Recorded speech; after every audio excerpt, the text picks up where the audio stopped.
Há 3 dias dos Jogos Olímpicos do Rio de Janeiro, a segurança ainda é uma preocupação, fato evidente, principalmente nesse caso que nós acabamos de falar da suspeita de bomba. As autoridades brasileiras e internacionais trabalham para evitar qualquer tipo de incidente. Para a gente tentar, então, entender esse risco que o Brasil pode correr e até notar nas pessoas comportamentos suspeitos, será que é possível notar isso? Às vezes pode ser um engano, hein? Para falar sobre isso, recebemos aqui no estúdio o Sullivan França, especialista em comportamento humano, a quem a gente agradece por atender o convite. Obrigado, Sullivan. Boa tarde. Boa tarde. Seja bem-vindo, Sullivan. Temos aí a Agência Brasileira de Inteligência. Acredito que há 20 anos, desenvolvendo inclusive um braço, estudando o terrorismo. Temos agora os Jogos Olímpicos no Rio de Janeiro. Como é que as autoridades podem encarar esse momento? É realmente um momento delicado, vulnerável e passível de ações terroristas? É um momento delicado, é um momento vulnerável de fato, né? A grande preocupação que existe hoje é sim falando de terrorismo, mas a gente não pode olhar só para isso como o terrorismo crime propriamente organizado, né? Na verdade não é só isso. Existe um risco muito grande quando a gente fala daqueles que vão atuar de maneira independente. Esse é o maior risco hoje. Lobos solitários. Que eles estão chamando de lobos solitários, né? Aqueles que podem adotar ações, atos terroristas, fazer alguma coisa que pode prejudicar os jogos e simplesmente por tomar partido ou ser simpatizante de qualquer grupo terrorista. Acho que esse é um dos maiores desafios. E essas pessoas, muitas vezes, elas não receberam treinamento do crime organizado, né, dessas facções terroristas, e eles muitas vezes agem de qualquer forma e sem preparo, muitas vezes. Isso é um risco também muito grande. Essa é uma preocupação que eu acho que está muito mais forte do que a preocupação com o próprio crime organizado, que de alguma forma entraria no país, e algumas medidas já foram tomadas com relação a isso. Sullivan, a partir das prisões de alguns possíveis suspeitos na semana passada em diversos pontos do Brasil, a gente viu algumas situações, inclusive essa de hoje, de uma possível bomba no VLT, surgindo. Malas que foram deixadas em alguns locais públicos, como aconteceu no Rio, também aqui em São Paulo. E até a ABIN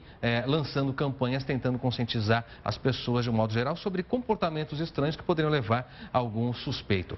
É possível a gente, de fato, chegar à conclusão de que alguém, por exemplo, entre essas campanhas, com um capuz ou com uma roupa que traga uma touca num calor excessivo, possa ser um terrorista? É assim que se identifica um terrorista? Essas campanhas são válidas ou trazem mais uma espécie de temor exacerbado antes da hora? Eu diria que essas campanhas acabam trazendo as duas coisas. Traz uma certa informação e faz com que as pessoas fiquem mais atentas. Sim, serve como orientação, mas também é bem verdade que causa certo temor. Então, o importante para que a gente analise essas questões e essas pessoas que muitas vezes são suspeitas é nunca olhar para uma única evidência, não é? Senão eu vou generalizar que todos que estão com uma mochila é um potencial terrorista, né?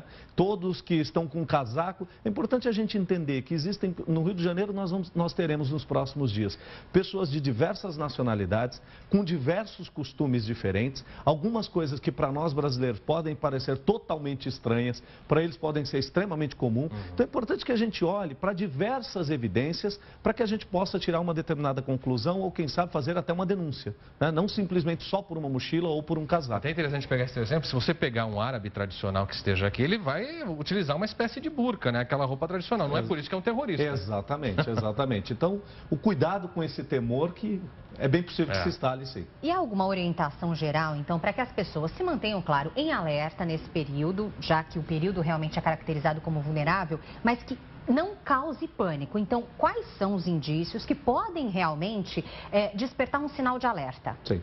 Todos esses que foram citados, a da mochila, capuz, né, casaco, você tem uma temperatura elevada e o sujeito está usando algum agasalho, coisa do tipo, são indicadores sim. Mas eu acho que o mais importante é olhar para os indicadores comportamentais, né? O sujeito que olha para todos os lados, aquele sujeito que está preocupado sem motivo aparente. Então, as evidências comportamentais, elas são muito mais importantes e interessantes para que você possa perceber se existe algo de errado na situação do que propriamente dito algo físico. Sullivan, a gente mostrou agora há pouco a inauguração de um centro da polícia que estará instalado dentro do Parque Olímpico, da Vila Olímpica, e onde estarão policiais do mundo inteiro. A gente sabe que o Brasil já vinha vivendo essa preocupação de tentar, de alguma maneira, garantir a segurança para os Jogos, uma vez que, principalmente para a abertura, os olhos do mundo estarão voltados para cá. Você consideraria que com esse centro policial, com essas prisões antecipadas por parte da Polícia Federal, embora muitas pessoas critiquem e considerem justamente como um fator exacerbado, prisões talvez talvez até exageradas. Você acha que nós estamos num bom passo, num caminho interessante para precaver algum tipo de ataque ou situação, ou talvez ainda falte algum tipo de aparato ou preparo para as nossas autoridades? O Brasil ele sempre foi um país muito tranquilo no que diz respeito à questão terrorismo. Então, é natural que não tenhamos habilidade de lidar com esse tipo de situação. Isso é muito comum. Mas, a partir do momento que você tem hoje, eu estava vendo uma notícia, parece que você tem 55 policiais de 55 nacionalidades envolvidos em toda essa segurança dos Jogos Olímpicos. Então, eu acredito que, ainda que não tenhamos todo esse preparo, hábito e conhecimento, estratégias específicas para esse tipo de situação, o Brasil ele veio se aperfeiçoando ultimamente e conta, sim, com o apoio de diversos países e diversas inteligências. Não é só a inteligência nacional que está atuando nos Jogos Olímpicos. Então, eu acredito que essa força, essa união que a gente conseguiu trazer para o Brasil, eu acho que com certeza eu pelo menos torço para que sejam Jogos Olímpicos de muita harmonia e que nada aconteça. Né? Risco existe, mas esperamos que toda essa inteligência ao nosso dispor, de uma certa forma, a gente possa lidar com essa situação. Sullivan, colocamos aí o risco dos lobos solitários, né? Essas ações realmente extremistas, mas feitas e pensadas por um determinado indivíduo.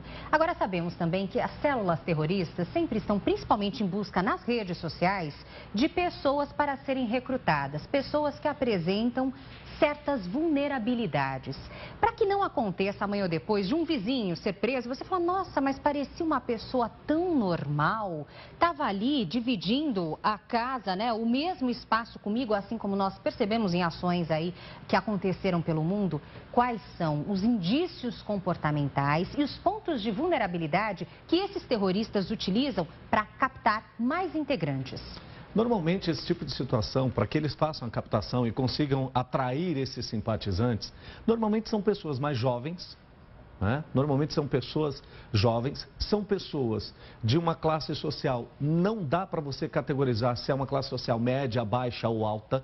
Eles conseguem manipular pessoas de diversas classes sociais. Então, esses jovens e pessoas que muitas vezes tiveram algum tipo de maltrato na infância ou coisa do tipo. Sofreram bullying, alguma coisa nesse sentiram não inseridas ali na sociedade. E que olham para atos terroristas como uma forma de se vingar, ou de pessoas, ou do mundo, ou até do país como um todo, né?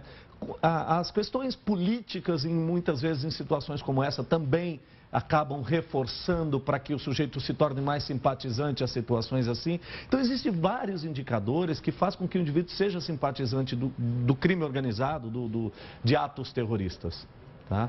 Sullivan, para a gente encerrar, um dos pontos que vem sendo, de certa forma, o hábito natural desses terroristas, que a gente denomina como lobo solitário, são transportes públicos. Em face disso, a gente tem o exemplo agora do VLT no Rio de Janeiro. Né? Digamos que no transporte público as pessoas precisem prestar atenção em algumas atitudes estranhas.